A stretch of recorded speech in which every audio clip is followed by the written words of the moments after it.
Di hadapan pemimpin industri perbankan nasional, Presiden Joko Widodo mengajak agar perbankan ikut mendorong nasabah korporasinya menggunakan rupiah dalam setiap transaksi. Menghadapi perlambatan ekonomi global dan pelemahan nilai tukar rupiah, Presiden Jokowi mengaku terus intens berkomunikasi dengan kalangan pengusaha kelas atas. Kepada kalangan pengusaha, Presiden Joko Widodo terus mendorong agar mereka mencairkan dolarnya di Indonesia.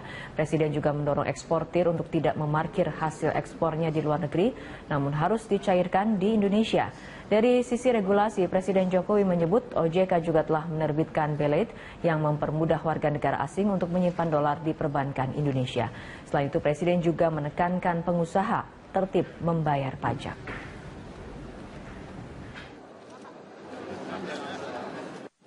Yang pertama,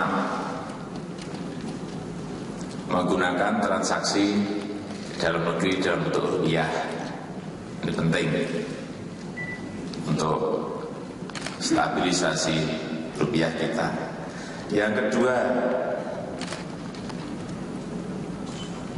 hasil ekspor dicairkan di dalam negeri. Artinya dolarnya itu dijual di dalam rupiah ini di sini, tidak di sana. Karena ada yang mencairkan di sana.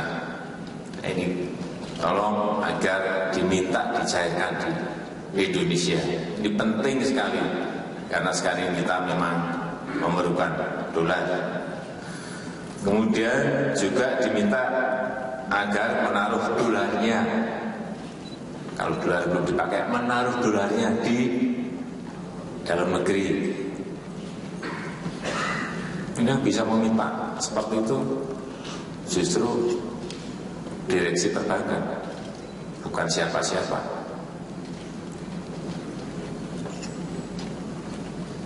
Kemudian yang terakhir juga agar diajak untuk tertib dalam membayar pajak. Juga yang ketiga, ini tadi saya dibisiki dari Pak Ketua OJK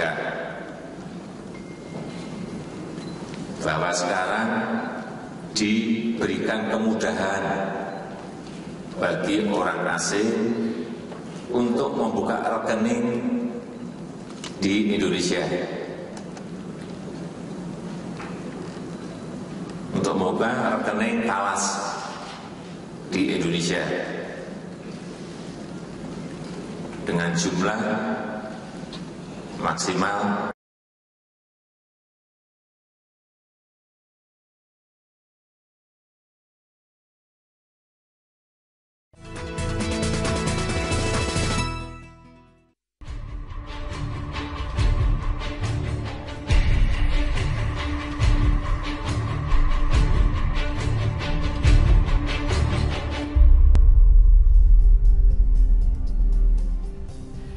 Pemirsa, Menko Rizal Ramli menuding bahwa ada mafia pulsa listrik prabayar di tubuh PLN. Betulkah demikian?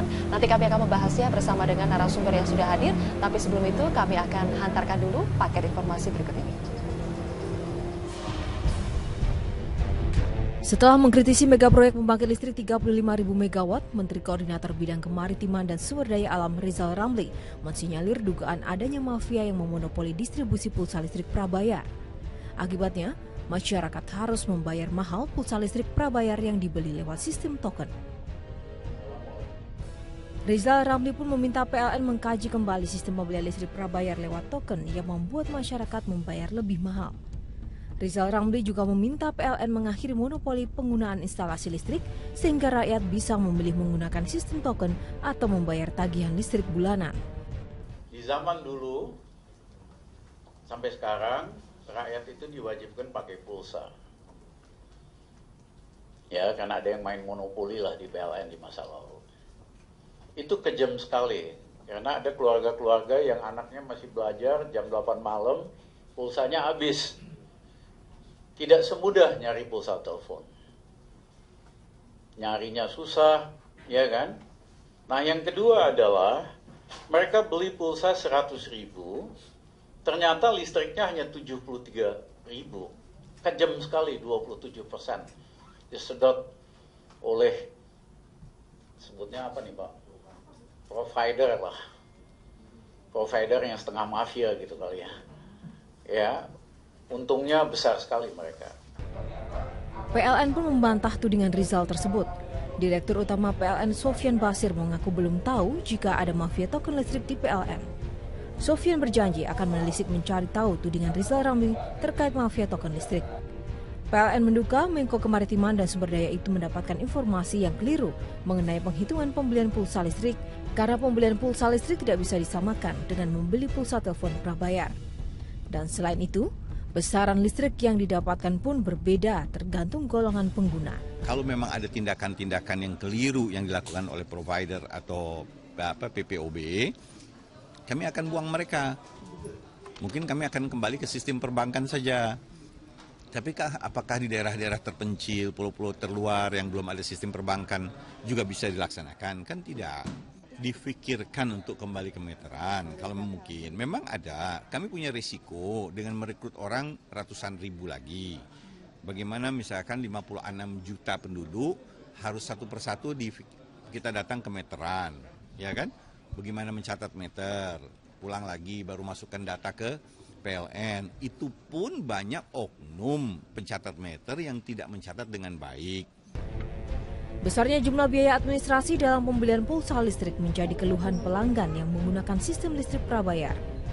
Pelanggan merasa dirugikan dengan adanya potongan nominal yang dirasa memberatkan karena jumlahnya jauh di bawah harga pembelian. Sebenarnya kalau kita sih sebagai konsumen sebenarnya sangat tidak puas dengan sistem yang pakai token. Nah, karena apa? Kita kalau beli pulsa 100.000 itu berapa ya? 70 ya apa berapa ya? Nah, jadi ini besar sekali. Kemudian di situ ada pajak segala macam. Nah, ini seharusnya pemerintah sendiri kan harus transparan. Nah, apa mungkin ini ada kerjasama dengan mafia-mafia yang terkait atau apa? Ini tidak bagus manfaat terhadap masyarakat. Pelanggan prabayar PLN saat ini telah mencapai 20 juta pelanggan atau 30% dari total pelanggan listrik nasional. Bagaimana membuktikan tudingan Rizal Ramli bahwa ada mafia pulsa listrik dan apa yang harus dievaluasi agar konsumen tidak dirugikan? Jadi anggota DPR lebih enak. Menelisik mafia pulsa listrik, mengurai kusut listrik nasional, itulah yang menjadi topik pada hari ini. Pak Kardaya dari Komisi 7 kemarin sudah mengadakan rapat dengan PLN, begitu Pak ya? Katanya kesimpulannya meminta PLN untuk mengkaji sistem token ini. Kenapa Pak? Apakah memang setuju dengan Menko Rizal Ramli ada mafia pulsa? Begini, jadi prinsipnya bahwa pemakaian sistem pakai token itu bukan merupakan tujuan. Bukan merupakan tujuan, itu hanya cara.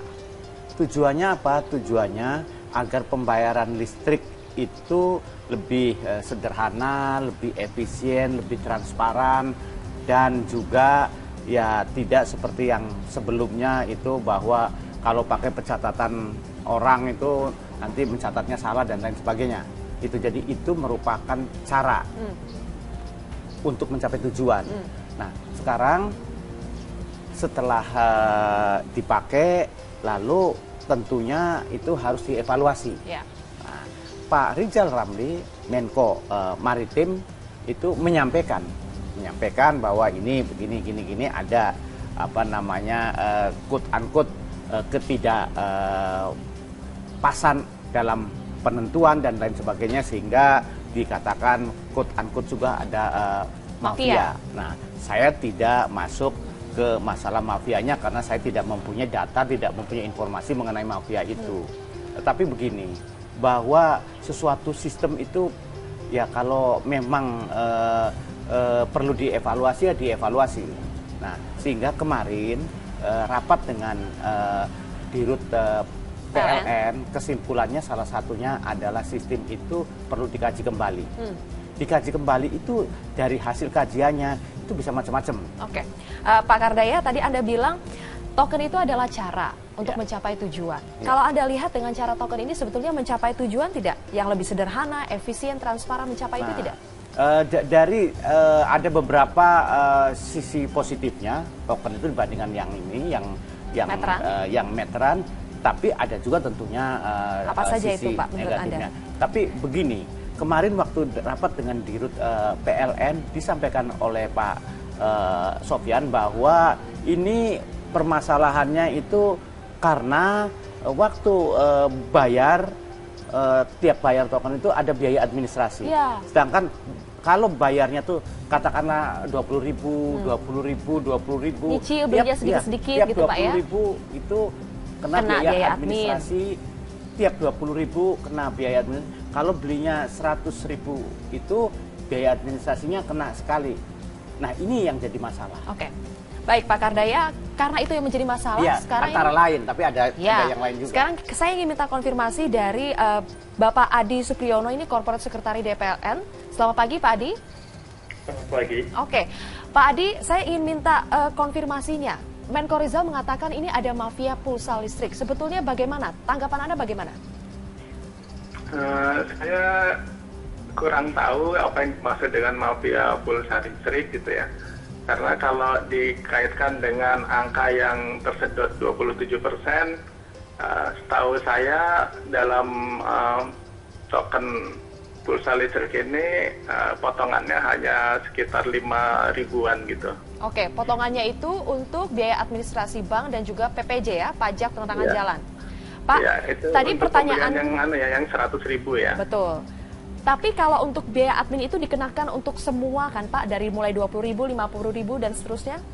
Betul. Kena Ya. semua. Nah, sekarang pertanyaannya Pak Adi, kenapa sih harus ada selalu biaya admin? Kalau misalnya masyarakat kecil hanya mampu membeli 20.000 cicil seperti itu, berarti mereka akan terus dong kena biaya ini.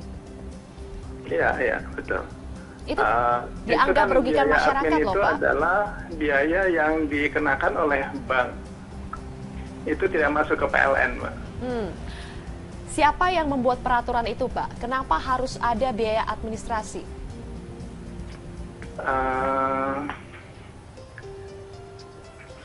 Saya kira itu dalam sebuah transaksi memang selalu terjadi ya di perbankan. Saya sehingga, ibaratkan Pak, kalau misalnya membeli pulsa handphone Pak ya, lewat ATM atau lewat mobile banking, kita beli 100.000 utuh dapat 100.000, tidak dikenakan biaya administrasi.